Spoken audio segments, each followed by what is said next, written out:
Eh ben, on se retrouve pour la vidéo numéro 2 de cette année de 5e et qui s'intitule El abecedario, el alfabeto, las letras en espagnol.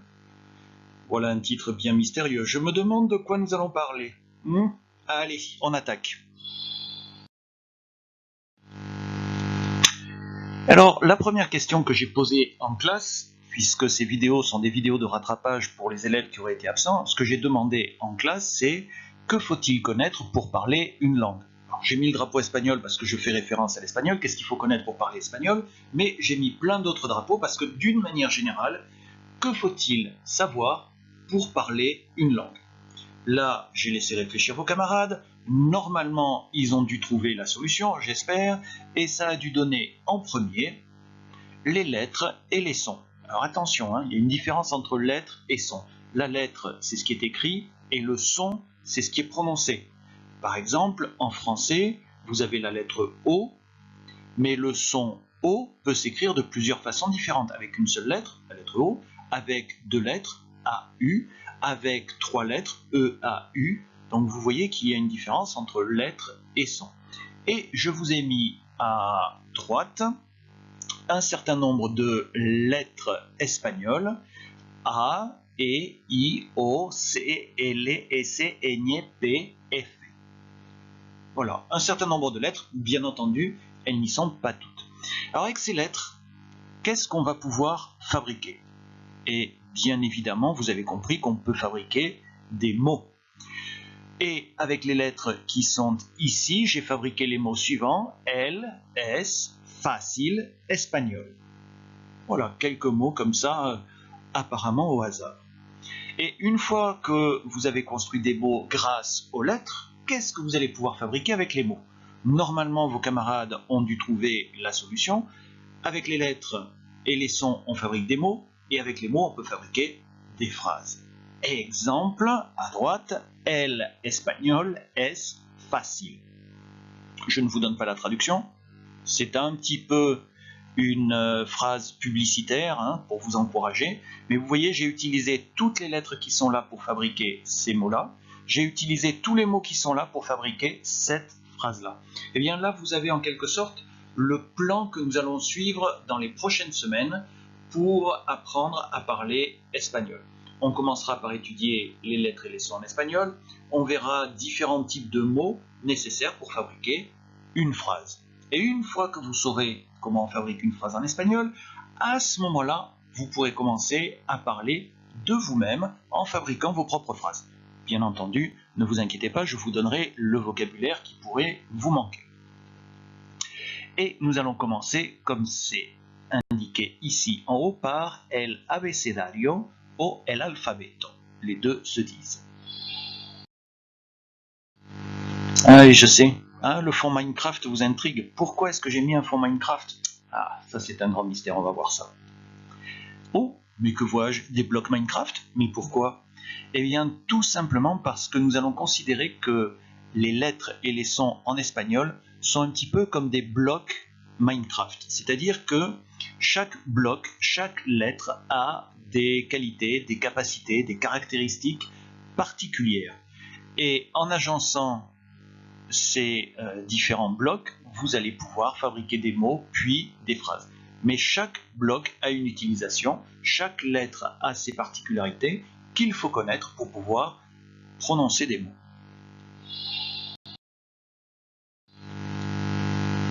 Donc je continue un petit peu sur ce parallèle.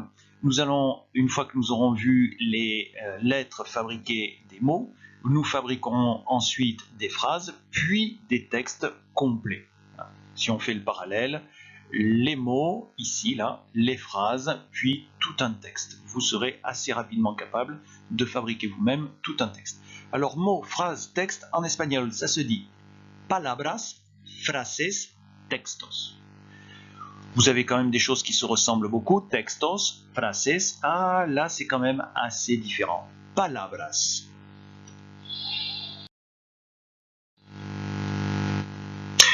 Alors, si on s'intéresse un petit peu aux lettres, quels sont les deux types de lettres en français, mais aussi en espagnol? Ça fonctionne de la même façon.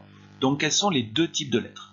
Normalement, vos camarades ont encore répondu correctement. Il y a les voyelles, qui en espagnol se dit las vocales, et que je vous cite ici en intégralité. Vous avez toutes les voyelles espagnoles. A, E, I, Y, O, U. Est-ce que vous observez des différences? La réponse est non. Ce sont les mêmes voyelles qu'en français. Alors, petite particularité pour le Y, qui est une lettre un petit peu à part, parce qu'elle est considérée en réalité comme une demi-voyelle ou une demi-consonne, selon comment elle est utilisée. Mais sinon, ce sont les mêmes lettres qu'en français. Si je vous avais simplement présenté ces lettres, vous m'auriez dit ce sont des voyelles françaises et il n'y aurait pas eu de difficulté. Donc en espagnol, mis à part la prononciation, ce sont les mêmes voyelles. Bien entendu, après, vous avez les consonnes. Et je vous laisse observer la liste, je ne vais pas les lire parce que ça ne rimerait à rien, et je vais vous demander si vous voyez des différences. Alors, si vous êtes en train de regarder la vidéo, vous faites pause, vous prenez tranquillement le temps de regarder, et une fois que vous avez vu les différences, vous appuyez à nouveau sur lecture, et vous allez tomber sur ceci. Voilà, tout ce qui est en rouge, ce sont des lettres qui n'existent pas en français. À chaque fois, il ne s'agit que d'une seule lettre. Ça, ici, là, c'est une seule lettre. Ça, ici, là, c'est une seule lettre. Le double L, ici, est également une seule lettre. Ce ne sont pas deux L, c'est un double L. De même qu'en français, vous avez un W, ici, vous ne dites pas deux V. Non, il y a un W. Donc, il s'agit bien à chaque fois d'une seule lettre. Et vous avez ce N avec le... Les élèves ne savent pas le dire au début, ils disent le truc, la vague, etc. Ça, le petit symbole qui se trouve au-dessus, ça s'appelle un tilde. D'accord? Bien. Donc, vous voyez que le système est à peu près le même qu'en français. Voyelles et consonnes. Bien sûr, il y a des différences. C'est normal. Alors, maintenant, on va observer ces lettres qui n'existent pas en français et qui n'existent qu'en espagnol. D'où le drapeau à gauche. Les élèves en classe ont répété après moi. Vous avez ici alumnos qui veut dire élève et repiten, répète. C'est un petit pense-bête pour moi. Premier mot. Ah non, j'ai d'abord mis les lettres. Oui, c'est beaucoup mieux. Oui, j'ai très bien fait. Je suis très intelligent. C'est parfait. Donc vous avez le WR, le CH, le N avec tilde et le WL. C'est pas très bien rangé tout ça. Ouh, qu'est-ce que je vois apparaître? Le nom du pays qui a donné cette langue merveilleuse que vous allez étudier. Et ça se prononce, vous répétez après moi, España. Encore une fois, España. Voilà, vous saurez quoi crier la prochaine fois qu'il y aura un match de foot France-Espagne. Et le drapeau espagnol, bien entendu, mais vous le connaissez, vous en avez un exemplaire en classe, et puis on a vu la particularité. Une bande rouge égale la moitié de la bande jaune. Attention si vous voulez reproduire le drapeau. Ah, le double R ici qui apparaît là avec ce mot-là. Alors vous allez répéter après moi et je vous dirai après de quoi il s'agit. Et vous verrez qu'il faut bien prononcer le double R, sinon c'est moins impressionnant. Ça se dit, et vous répétez après moi, un perro. Vous répétez encore une fois, un perro. Alors le double R n'est pas toujours facile à faire pour des francophones. Il faut, comment dire, vous prononcez la lettre L, ou la lettre T d'ailleurs, et vous gardez la langue à l'endroit où elle s'est posée sur le palais. Et là, il faut faire vibrer. Vous pouvez commencer d'ailleurs par la lettre T et ensuite vous roulez le R. Trrr. C'est un son qui n'est pas toujours facile à faire. Ça n'est pas comme le R français qui se fait avec le fond de la gorge. Et pourquoi c'est important de bien le prononcer quand vous dites un perro? C'est pour rendre la chose plus impressionnante. Donc il faut bien dire un perro. Tiens, à propos de chien, je crois qu'on va s'intéresser à la lettre CH qui se trouve ici. Et on a le mot un chucho. Alors, ça se prononce comme le CH français, mais précédé de la lettre T. Vous répétez après moi, un chucho. Encore une fois, un chucho. Pourquoi est-ce que j'ai parlé de chien? Ouais, là, il n'y a pas le double R, donc forcément, ça ne va pas être quelque chose de très impressionnant. Ouh, vilain kiki, il boit de la bière. Non, c'est pas bien. Donc ça, c'est un chien, mais plutôt au sens de, oui, disons le mot, un clébard. Voilà, pas un grand chien de race impressionnant, un petit truc comme ça. Ensuite, ici, on s'est intéressé au double L, qui se prononce comme un L suivi d'un I. Vous répétez après moi, una llama. Encore une fois, una llama. Et ça ressemble beaucoup au mot français. Et il s'agit d'un autre animal d'une grande élégance, qui est très très impressionnant, puisqu'il s'agit du lama. Et oui, ça se prononce comme ça en espagnol. Oui, je sais, j'ai pris le plus moche. Non, il y a pire, il y a bien pire que ça. Je l'ai peut-être montré à ceux qui étaient en classe, je ne sais plus. Alors on va prendre le double R et le CH qui sont en train de tourner pour fabriquer avec ces deux lettres un nouveau mot, qui est le mot un churro. Alors vous allez répéter après moi, un churro. Encore une fois, un churro. Et c'est un mot qu'il faut savoir prononcer parce qu'il est d'une importance capitale. Si vous allez en Espagne, il faut être absolument capable de prononcer ce mot-là pour être compris. C'est très très important pour vous. Parce que sinon, vous ne goûterez jamais le délicieux chocolate con churros, que vulgairement en France on appelle chichi, alors qu'en espagnol c'est quand même beaucoup plus classe de dire churro.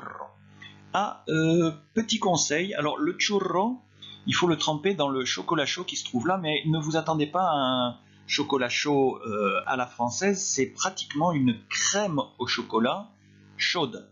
Et quand je dis chaude, il faut se méfier parce que là, ça a l'air d'être froid, mais en fait, il y a une petite couche de chocolat qui a refroidi dessus, et dessous, le chocolat est toujours bouillant. Donc il faut y aller extrêmement prudemment. Je l'ai également expliqué à vos camarades. Il y a une technique pour manger le churro, il faut y faire très attention, on pourrait se brûler. Qu'est-ce que j'ai prévu d'autre? Apparemment, rien, on est passé à autre chose. Quel beau fond d'écran. Alors avec ces lettres que nous avons vues, on va fabriquer quelques mots en espagnol. Oula, tout ça? Oui. Et vous allez répéter après moi. Je crois que j'ai dû mettre même... lecture par le professeur d'abord. Oui, mais vous allez répéter après moi. Oui. Et vous allez chercher, après avoir répété, quels sons vous semblent différents en espagnol. Ça, vous savez le prononcer à cause du jeu, ça se prononce uno. Vous répétez après moi, uno. Là, on se méfie. Ce n'est pas l'oiseau, ça c'est bel et bien le pied qui en espagnol se dit, attention, écoutez bien, c'est particulier, le pied en espagnol se dit pied. Oui, ça se dit pied. Ensuite, ici ce mot-là qui a l'air facile, et qui l'est en réalité, se prononce, vous répétez après moi, atención. Encore une fois, atención. Et toujours essayer de repérer ce qui se prononce différemment. Ce mot-là, dont je ne vous donnerai pas la traduction, puisqu'il semble assez clair, se prononce de la manière suivante, rosa. Vous répétez après moi, rosa. Et vous cherchez toujours les sons différents. On va remonter ici, là, et ce mot-là se prononce de la manière suivante, vous répétez après moi, bac. Bac. Ce mot-là, vous avez l'impression de connaître? Oui, mais en fait, non. Ce mot-là se prononce, écoutez bien et vous répétez après moi, zorro. Vous répétez après moi, zorro. Alors, le personnage Zorro, là je l'ai prononcé à la française, s'appelle comme ça parce qu'en réalité, zorro, en espagnol, ça veut dire renard. Et le renard, c'est un animal malin qui fait des choses qui ne sont pas très légales, comme voler les poules, de même que Zorro fait des choses pas toujours très légales. Ensuite, on va s'intéresser... pardon, j'ai oublié de vous dire que ça, c'était une vache. Tous les mots qui étaient là ressemblaient tellement au français que bon, ça c'est une vache. Et là, on a le mot porte, qui se prononce, écoutez bien et répétez après moi, puerta. Vous répétez encore, puerta. Ensuite, on passe ici à ce mot-là qui veut dire une cage, et ça se prononce, vous répétez après moi, jaula. Jaula. Ensuite, On passe ici, pas besoin de traduction, vous répétez après moi, pension. Vous répétez encore, pension. On passe ici, pas besoin de traduction non plus, et ça se prononce, vous répétez après moi, pausa. Pausa. Et enfin, le dernier mot que j'ai gardé pour la fin, parce que c'est le plus amusant, qui désigne à la fois un chien et une ville du Mexique, tout simplement parce que le chien, c'est une race qui vient de cette ville du Mexique, et ça se prononce, vous répétez après moi, Chihuahua. Encore une fois, Chihuahua. Et vous pouvez même trouver quelques chansons où on répète sans arrêt dans le refrain Chihuahua. C'est un mot assez fascinant à prononcer. Chihuahua.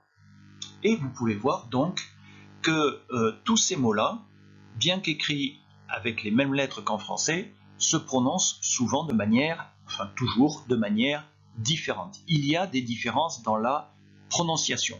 Je les ai probablement détaillées en classe, je ne le fais pas là, on aura l'occasion de le voir un petit peu après, je ne voudrais pas que la vidéo soit trop longue. Oui, les élèves répètent, mais c'est déjà fait, c'est pas la peine ça c'était en classe. Et nous y voilà, voilà l'alphabet espagnol. Alors, il faut bien comprendre comment fonctionne ce tableau. Ici, là, vous avez la lettre avec le titre de la colonne en vert. Donc ici, vous avez la lettre.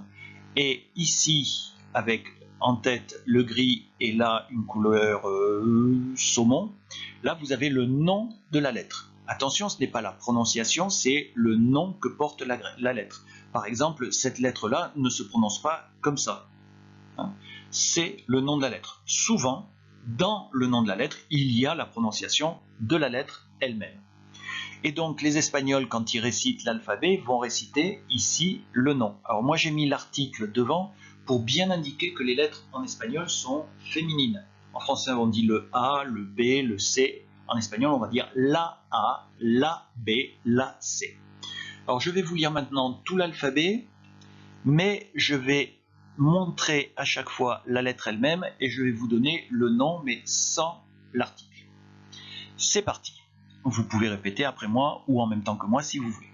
A, B, C, C, D, E, F, G, H, I, J, K, L, L, M, N, Ñ, O, P, Q, R, R, S, T, U, V, W, X, Y, Z.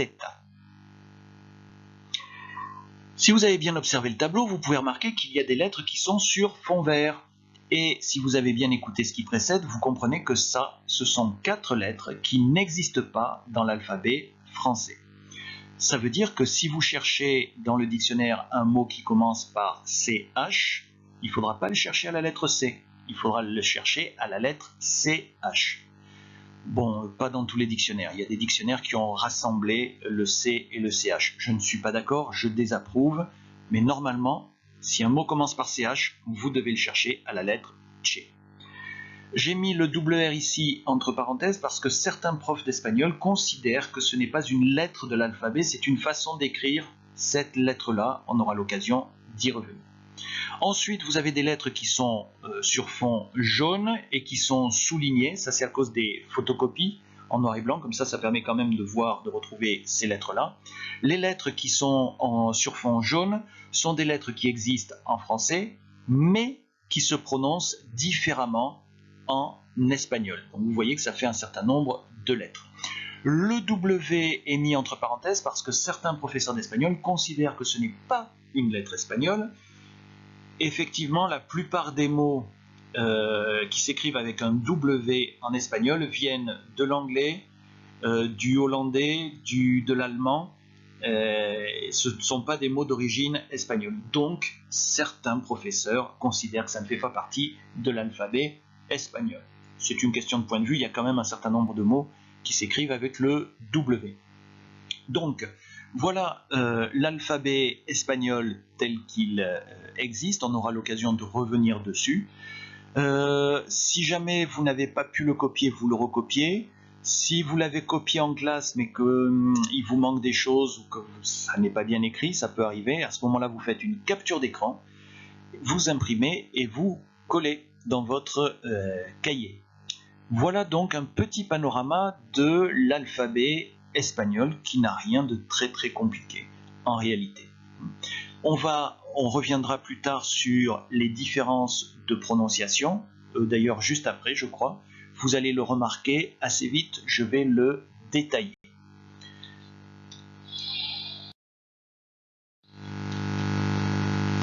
Les lettres qui n'existent pas en français, il faut prononcer et deviner. Las letras que no existen en francés, pronunciar y adivinar. Alors, vous répétez après moi, un espagnol. Alors, quelles sont les lettres qui n'existent pas en français dans ce mot-là? Ensuite, je vais répondre tout de suite parce que je pensais que je le ferais apparaître d'une autre couleur. Vous avez le N avec un tilde. Cette lettre-là n'existe pas en français. Ensuite, et puis je ne vous donne pas la traduction, elle est assez facile à comprendre. Ensuite, ce mot-là qui se prononce, vous répétez après moi, un chaval. Quelle est la lettre qui n'existe pas en français? J'ai un peu vendu la mèche, je n'ai pas fait exprès, j'ai placé le point rouge au bon endroit, c'est-à-dire c'est ce CH qui est la lettre qui n'existe pas en français. Et que veut dire ce mot-là? Non, c'est pas un cheval, faux amis. Un cheval, ça se dit comme ça. Vous répétez après moi, un caballo. Et un caballo, quelle est la lettre qui n'existe pas en français, pardon? Et oui, c'est le double L qui se trouve ici. D'accord? Ça veut dire un cheval. Donc en espagnol, vous avez des mots qui ressemblent beaucoup au français et qui sont directement compréhensibles. Il y a d'autres mots qui peuvent être des faux amis, comme par exemple celui-là. Et donc, par conséquent, pour avoir la bonne traduction, vous aurez besoin, et nous en disposons en classe, vous aurez besoin d'un dictionnaire que l'on apprendra à utiliser. Pour vérifier le sens de certains mots. Ensuite, le très connu, vous répétez après moi, un perro. Quelle est la double lettre? J'ai vendu la mèche. Eh ben oui, en disant la double lettre, je vous ai dit quelle était la lettre qui n'existait pas en français. C'est le double R qui se trouve ici. J'espère que je n'ai pas fait la même erreur en classe. Alors maintenant, on va voir les lettres qui ne se prononcent pas comme en français, mais qui existent en français. Je vais vous demander de prononcer et de deviner, enfin plutôt d'identifier. Alors voilà ce mot-là, vous allez répéter après moi, un garaje. Encore une fois, un garaje. Alors, quelle est la lettre ou quelles sont les lettres qui ne se prononcent pas comme en français? Alors, est-ce que j'ai bien fait les choses en changeant les couleurs? Je crois que non. Non. Eh bien, vous avez la lettre U ici qui se prononce OU, et la lettre G ici se prononce comme en français, GA, mais ici ça se prononce RE, avec le fond de la gorge. Un garaje. Donc vous voyez, cette lettre-là ne se prononce pas comme en français. Et vous avez également celle-là, le R. Écoutez bien, un garaje. C'est un R roulé. Et vous remarquez que le E ici se prononce E. En espagnol, le E se prononce toujours E. Et on dit un garaje. Mot suivant, qui veut dire une chaussure. Oui, ça ressemble un peu au mot savate, mais c'est tout. Donc je prononce le mot, vous répétez après moi, un zapato. Encore une fois, un zapato. Alors, quelles sont les lettres, ou quelle est la lettre qui s'écrit comme en français, mais qui se prononce différemment? Alors, on ne va pas revenir sur le U, vous savez que ça se prononce OU déjà. Par contre, le Z se prononce comme un S. Ce, zapato. Le zozotement n'existe pas en espagnol. Vous n'entendrez jamais en espagnol le son Z. J'aime faire le son Z qui n'existe pas en espagnol. Exemple, ici, une rose en espagnol, vous répétez après moi, ça se prononce una rosa. Quelles sont les lettres qui s'écrivent comme en français, mais qui se prononcent différemment? Vous avez la lettre U qui se prononce OU, vous avez la lettre R qui se prononce R, et vous avez la lettre S qui, bien entendu, ne zozote pas. On prononce ce, rosa. J'ai exagéré un petit peu la prononciation. Ah, voilà un drôle de mot, ça ressemble à quoi? Ah, certains élèves sont capables de deviner ce que ça veut dire, ça. Hop, et oui, c'est une abeille. Et ça se prononce, vous répétez après moi, una abeja. Vous répétez encore, una abeja. Alors, quelles sont les lettres qui existent en français, mais qui se prononcent différemment? La lettre U qui se prononce OU, la lettre E qui se prononce E, et la lettre J qui se prononce avec le fond de la gorge. Ch. Abeja. Je répète, abeja. Ensuite, non, ce n'est pas un vase, non. Mais c'est quand même quelque chose qui contient un liquide, c'est un verre pour boire. Donc du vocabulaire important. Je prononce le mot, vous répétez après moi, un vaso. Encore une fois, un vaso. Alors, quelles sont les lettres qui s'écrivent comme en français, mais qui se prononcent différemment? Oui, il y a la lettre U qui se prononce OU, la lettre V qui se prononce B, comme dans Barcelone, par exemple, et vous avez la lettre S qui, comme ici, ne zozote pas. On dit bien basso. Pas de son Z en espagnol. Et on a la place pour un dernier mot. Alors ça veut dire le raisin, et ça se prononce, vous répétez après moi, la uva. Oui, je sais, comme le marsupilami, pareil, uva. Quelles sont les lettres qui se prononcent différemment, mais qui s'écrivent pareil en français? Le U qui se prononce OU, le V qui se prononce B. La uva. Allez, on le répète encore une fois, uva. Bien, celui-là en général ne pose pas de problème. Et voilà les lettres qui se prononcent différemment en espagnol, mais qui s'écrivent pareil. Elles apparaissent ici en bleu. J'espère que je n'en ai oublié aucune. Mais normalement, je me suis relu plusieurs fois. Puis comme je suis professeur, je ne peux pas me tromper. C'est évident. Alors, maintenant, je vais vous demander de prononcer les mots suivants. Vous répétez après moi, un burro. Encore une fois, un burro. Et pour l'instant, je ne vous donne pas la traduction. Mais ça n'est pas un bureau, déjà. Vous répétez après moi, una tirita. Vous répétez après moi, una tirita. Ensuite, vous avez ce mot-là, que j'aime bien prononcer, j'avoue, je trouve ça assez amusant. Ça se dit, vous répétez après moi, el pepinillo. Encore une fois, el pepinillo. Et vous faites bien le double L comme un L suivi d'un I.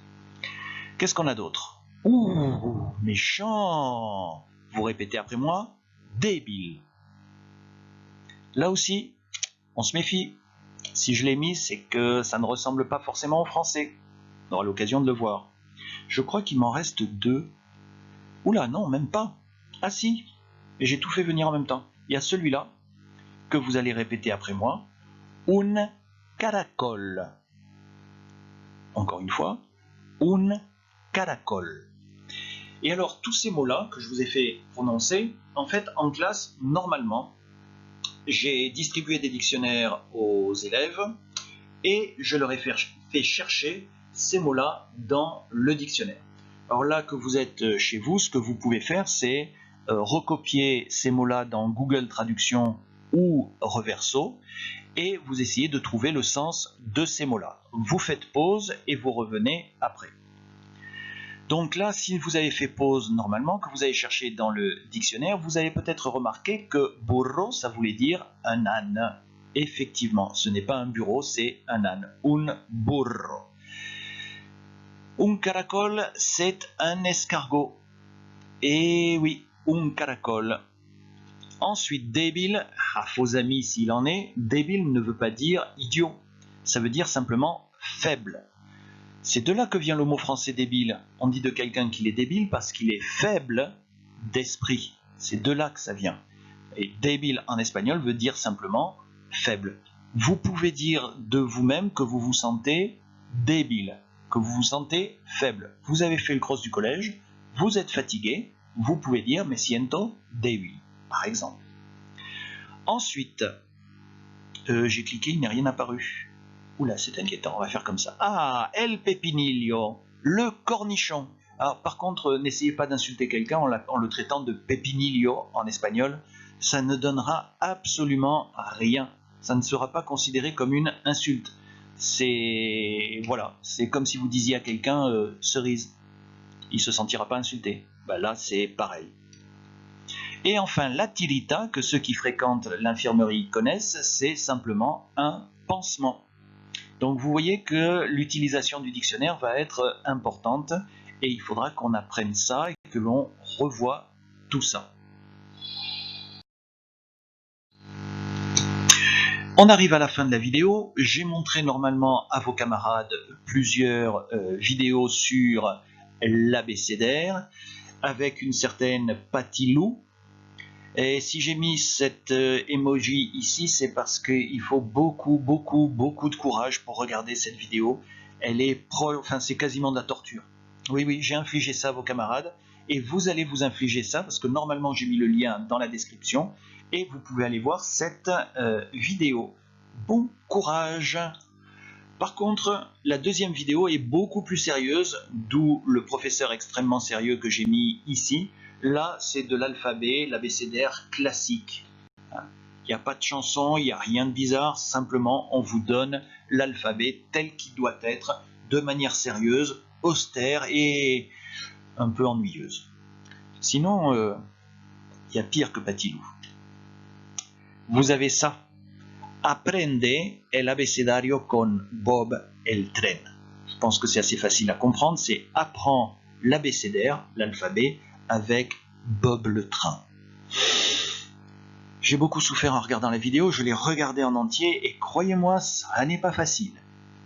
Voilà, une fois que vous aurez regardé toutes ces vidéos, eh ben vous pourrez considérer que c'est fini. Voilà, bon courage à tous et on se retrouve pour la vidéo numéro 3, bien entendu. Et il faut que j'aille arrêter en haut, ici, là, stop.